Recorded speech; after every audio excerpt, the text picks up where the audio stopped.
आप सभी का स्वागत है योग और स्वास्थ्य पर आधारित हमारे इस बेहद खास कार्यक्रम स्वस्थ विचार में। मैं हूं आपके साथ आपका साथी विकास। दर्शकों, स्वस्थ विचार कार्यक्रम ये एक ऐसा कार्यक्रम है जिससे आपको इतनी जानकारी मिलती है, कुछ ऐसे घरेलू नुस्खे आप जान पाते हैं, जड़ी बूटियों के बारे में जान पाते हैं और सबसे ज़रूरी बात, आप अपने रोगों को दूर करने के घरेलू उपाय भी समझ पाते हैं। जिन चीज़ों का प्रयोग आम तौर पर हम भोजन के रूप में या अन्य चीज़ों के रूप में जो हमारे रसोई घर में उपलब्ध होती हैं चीज़ें, उन सब को हम प्रयोग करते हैं, परंतु उनको औषधि के तौर पर हम प्रयोग करना नहीं जानते हैं, तो हमारे शरीर में कई प्रकार की व्याधियाँ उत्पन्न होती हैं। सामान्य उपचार करके हम उसको ठीक कर तो सकते हैं, परंतु कर नहीं पाते हैं क्योंकि जानकारी नहीं होती। परंतु इस कार्यक्रम के माध्यम से हम उसी जानकारी के अभाव का पर्दा हटाने वाले हैं और आप सभी को एक किरण का दर्शन कराना चाहते हैं जो कि आयुर्वेद से संबंधित है, जो कि प्रकृति से संबंधित है। रोजाना अलग अलग विषयों पर, अलग अलग रोगों पर चर्चा की जाती है, नुस्खे, सलाह आपको इस कार्यक्रम के माध्यम से दी जाती है और इन सभी विषयों में हमारा मार्गदर्शन करते हैं जाने माने असाध्य रोग निवारक गायत्री सिद्ध पंडित श्री लक्ष्मण दास रतन भारद्वाज जी। तो आइए सबसे पहले गुरु जी का स्वागत करते हैं और कार्यक्रम की शुरुआत करते हैं। गुरु जी नमस्कार। नमस्कार। ये कार्यक्रम आप सभी के लिए हम लेकर आए हैं ताकि आप इस कार्यक्रम का हिस्सा बन सके। यदि आपके साथ किसी भी तरह का रोग है, कोई शारीरिक कष्ट है, कोई भी ऐसा सवाल जो आपके जहन में उठ रहा है, आप हमें कॉल कर सकते हैं या आप हमें व्हाट्सएप के जरिए भी अपना मैसेज भेज सकते हैं। और साथ ही साथ आपको याद दिलाते हैं कि जब भी आप इस कार्यक्रम को देखने बैठे तो कॉपी और पेन भी साथ में जरूर लेकर बैठे। तो चलिए शुरू करते हैं आज के एक नए विषय पर चर्चा। गुरु जी, आज के इस अंक में हम बात करने जा रहे हैं जीन सिंग्रहणी के बारे में। सिंग्रहणी एक तरह का आंतों का रोग होता है और इसमें कई विभिन्न प्रकार भी होते हैं, अलग अलग इन्फेक्शंस के तौर पर इसको देखा जाता है। सबसे पहले तो मैं जानना चाहूँगा कि ये रोग है किस तरीके का, किस पोर्शन में होता है और क्या इसके लक्षण है, कैसे पहचाने कि ये रोग है? देखिए, सिंग्रहणी रोग वो होता है कि आपने पानी पिया तो भी टट्टी भागो, अच्छा, कुछ खाया तो भी टट्टी भागो। इसमें लीवर काम नहीं करता, काम नहीं करता। जो खाया पिया वो एज इट इज पेट में गया और सीधा नीचे निकल गया। और इसकी पहचान है, जब भी आप लेटर में जाएंगे तो आपका खाया पिया जो है, जो टट्टी की है, उसमें जो थोड़ा सा ठोस पदार्थ आया है वो पानी के नीचे बैठ जाता है, पचता नहीं है। और जो पच के जाता है पानी पर तैरता है, जी जी जी, हल्का होता है। और इसका इलाज पूरे संसार के अंदर कहें कि मेडिकल में है, आयुर्वेद में, यूनानी में, होम्योपैथी बिल्कुल नहीं है। क्योंकि मेरे पास रोगी तभी आता है जब सब जगह हार जाता है। इसके लिए पानी उसका बिल्कुल बंद करना पड़ता है। जब इसको प्यास लगे तो सिर्फ गाय का दूध दिया जाता है, गाय के दूध में भी नींबू का रस डाल के। अच्छा, ताकि वो फट जाए। दूध आंवली लगा के, ना गर्म ना ठंडा, अच्छा, उसमें डालना, वो फटेगा नहीं, अच्छा, वो पेट में चला जाएगा। जी, वो अंदर जाके जहाँ पे जख्म होते हैं आंतों में और लीवर पे जो जाड़ा फंसा हुआ है जिसे लीवर पिचा रहे, उसको तोड़ता है। खाने के लिए बेल की सूखी गिरी को कूट करके पाउडर बना के पानी में और शहद में घोल के वो पीने को दिया जाता है, वो रोटी है। अच्छा, और इसमें चाहे दिन में आप 10 बार दे दो, कोई वो नहीं है। अब जो आप कुछ खाते भागते थे, जब नींबू का रस दूध में मिला के पीना शुरू करेंगे तो आपको कम से कम घंटे 1.5 घंटे का फर्क पड़ जाएगा। और जब बेलगिरी का गुद्दा लेंगे तो अब 2-2.5 घंटे का फर्क पड़ेगा। अब दिन में 4-5 ले लिया, हफ्ता 10 दिन में आपको 24 घंटे में एक बार जाना है, तो वो शेड्यूल बन जाएगा। हाँ, फिर 15 दिन के बाद फिर आपको अन्न देना शुरू करेंगे। अन्न में चलेगा सबसे पहले बासमती के चावल 20 ग्राम और मूंग साबुत लो चाहे दड़े हुए लो छिलके वाले 30 ग्राम। और इसमें 2 लीटर पानी डाल के उसमें हल्का सा सिंधा नमक या काला नमक डालना, 5 या 7 दाने डालने काली मिर्च के पीस करके, और 2 चम्मच डालना इसमें हल्दी। अब इसको मिट्टी के बर्तन में ढक्कन दे के धीमी आंच में थोड़ी थोड़ी देर में इसको हिलाते रहने का, इन्हीं के नीचे बैठ के जल जाए कि पानी में एकदम सूप जैसा बन जाए। जब देखा कि आपके पास सिर्फ आधा किलो के लगभग रह गया, उससे भी थोड़ा कम हो गया, तो उस बर्तन के नीचे से आंच बंद कर दो, ढक्कन लगा रहे। आधे घंटे के बाद जब आप उसको देखेंगे तो उसमें काफ़ी गर्मी घटी होगी, जो उबल रहा था वो ठंडा हो गया। उंगली लगा के देखो, यदि उंगली बर्दाश्त कर लेती है उसको, तो थाली में डाल के अब उसको खाना शुरू करो। खाते समय अपने पास अब इसमें पानी भी चलेगा। पहले 2 गिलास पानी के उबाल करके रख लें। जब उनका टेम्परेचर 15 से 18 डिग्री रह जाए तो उसके अंदर लहसुन, प्याज, अदरक पीस के उसका रस निकाल लें 2 चम्मच।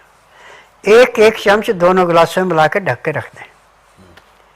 अब जो कचरा बचा इसका वो उस जो आपने खिचड़ी बनाई है या सूप बनाया उसके अंदर डाल के खाना शुरू करें। तो उसमें 2-4 ग्राय खाने उसके खाए, ऊपर से 2 घुट पानी पिया। खाना खाने में पानी पीने पूरा 1 घंटा लगाना। उसके बाद दातन कूड़ा करके 5 मिनट के लिए वज्रासन बैठना। वज्रासन से उठ करके कम से कम 20 मिनट तक थोड़ा आपने टहलना है। उसके बाद आपने आधे घंटे के लिए सब आसन लेट जाना।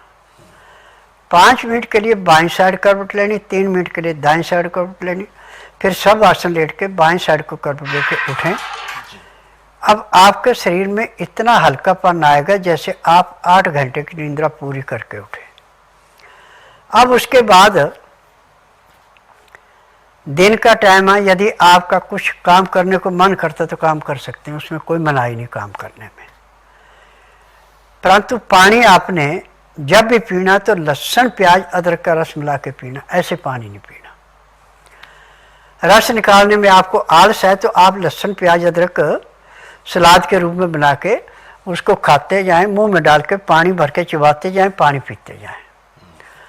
तो आपकी संग्रहणी चाहे कितनी पुरानी से पुरानी है, 15 दिन में टोटली समाप्त हो जाएगी। परंतु ये परहेज आपको कम से कम 1.5 महीना लगातार करना है, तब जाके आंतों के अंदर के जख्म साफ होंगे। अब आज पूरे संसार के अंदर जो रोगी कहीं ठीक नहीं होता वो मेरे पास आता है, और यानी कि हिंदुस्तान का आता है। इसमें चाइना से, नेपाल से, श्रीलंका से, दुबई से, अमेरिका से, कनाडा से, सऊदी अरब से, नॉर्थ कोरिया, साउथ कोरिया, सब जगह से मेरे पास मरीज आ रहा है। जिसका इलाज कहीं नहीं उसका इलाज मेरे पास, क्योंकि मैं नाड़ी वैद्य हूँ। मुझे 10,000 जड़ी बूटियों को पहचाना जिनसे मैं दवाइयाँ बनाता हूँ। मेरी दवाइयाँ रजिस्टर्ड है, पेटेंट है, इनका साइड इफेक्ट कोई नहीं है, और मेरी अपनी फार्मेसी दवाइयाँ उसी में बनती हैं। दवाई केवल उसी मरीज को दी जाती है जिसका नाड़ी परीक्षण होता है, बिना नाड़ी परीक्षण किसी को दवाई नहीं दी जाती। तो ऐसे में गुरु जी, क्योंकि संग्रहणी रोग एक ऐसा खतरनाक रोग है जिसमें कि अक्सर ऑपरेशन के लिए बहुत जल्दी इसको रेकमेंड कर देते हैं। संग्रहणी ऑपरेशन से वो ठीक नहीं होती। अच्छा। अब एक ऐसे तो पता नहीं, इंटरव्यू तो बहुत कम देते हैं ना। जी जी जी। रानी बाग से मेरे पास मिस्त्री एक रोगी आया था जिसको 10 साल से संग्रहणी सब जगह हार गया। उसकी औरत ने कहा कि प्रोग्राम देखो चलते हम यहाँ आए। आने के बाद अब उसका इंटरव्यू सुनो कैसे है। और इसी की बात नहीं, और बात है, क्योंकि मेरे पास नियम है कि आंधे को दिखाना, बहरे को सुनाना, गूंगे से बुलाना, बांस से संतान उत्पत्ति करवाना, मर्द को मर्द बनाना, जिसको रोग को कोई ठीक नहीं कर सकता उसको ठीक करके देना, ये मेरा काम है। क्योंकि मैं नाड़ी वैद हूँ। जो MRI, CT scan, x-ray, ultrasound, ECG, sonography पकड़, जो नहीं पकड़ सकते मैं 5 सेकंड में बताता हूँ। इस हिस्से में नुस्खा इतना पुराना है। अब जैसे 4 मरीज मेरे पास जो आए, उनका 10 साल की उम्र से रोग था। जब मैं उनको बताया कि आपका इस उम्र का रोग है और ऐसे ऐसे है, ये इसकी पहचान है, उनको पहचान कराई, सारा कुछ किया। अब वो पैसा लाए नहीं थे, दवाई नहीं ली। दवाई तो तभी मिलेगी जब पैसा दोगे, फ्री में तो यहाँ दवाई दी नहीं जाती। और दवाइयों का वजन 15 किलो से लेकर 20 किलो तक होता है। आप खाना खाएं ना खाएं, दवाई आपको खानी पड़ेगी। दवाई खाते हैं तो आराम मिलेगा, दवाई नहीं खाते कुछ नहीं मिलेगा। और यहाँ पे संसार का कोई रोग ऐसा नहीं है, चाहे बच्चा है, बूढ़ा है, जवान है, मर्द है, औरत है, सबका समान दृष्टि से इलाज किया जाता है और किसी से पूछा नहीं जाता। जैसे डॉक्टर पूछे तेरी माँ को क्या था, बाप को क्या था, दादा दादी, नाना नानी, मामा मामी चलते, यहाँ ऐसा कुछ नहीं चलता। यहाँ नाड़ी परीक्षण में जो रोग बोला वो दवाई दी जाती है। और ये दवाइयाँ जो हैं 15,000 से लेके 45,000 तक की दवाई होती है 15 दिन की, वो उसके रोग के अनुसार होती है।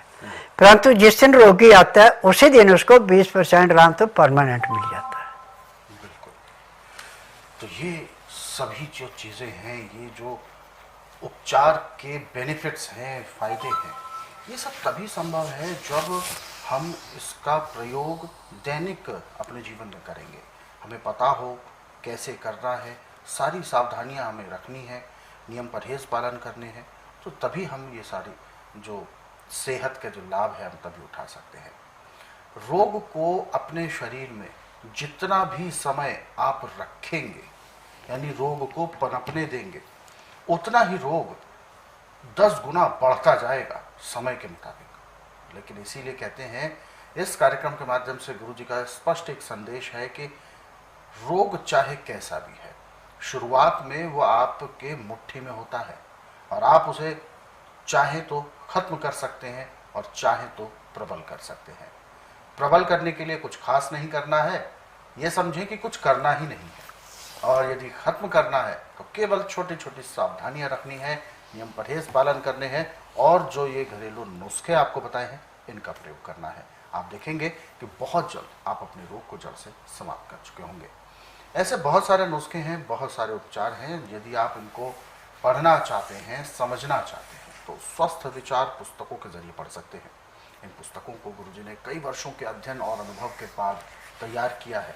इसमें हजारों से भी ज़्यादा के संख्या में रोगों के बारे में वर्णन है, औषधि उपचारों के बारे में वर्णन है और सबसे बड़ी विशेषता है कि इनमें जिन भी चीज़ों का प्रयोग बताया गया है वो अधिकतर चीज़ें आपके रसोई घर में ही उपलब्ध होती हैं। बहुत ज़्यादा आपको कहीं अलग से मेहनत नहीं करनी है, केवल आपके रसोई में जो भी चीज़ें हैं उन्हीं से आप अपना उपचार भी कर सकते हैं। तो पुस्तकें हर एक गृहिणी के पास, हर एक परिवार में पुस्तकें होना बहुत ज़रूरी है। पुस्तकें मंगवाने के लिए आपको हेल्पलाइन नंबर्स पर कॉल करना है। कॉल करने का समय है सुबह 10 बजे से लेकर शाम 5 बजे के बीच। नंबर आपकी टीवी स्क्रीन पर है। और यदि आप इस कार्यक्रम में अभी जुड़ना चाहते हैं तो बिल्कुल भी देर ना करें, हमें कॉल करें या आप हमें व्हाट्सएप के जरिए भी अपना मैसेज भेज सकते हैं।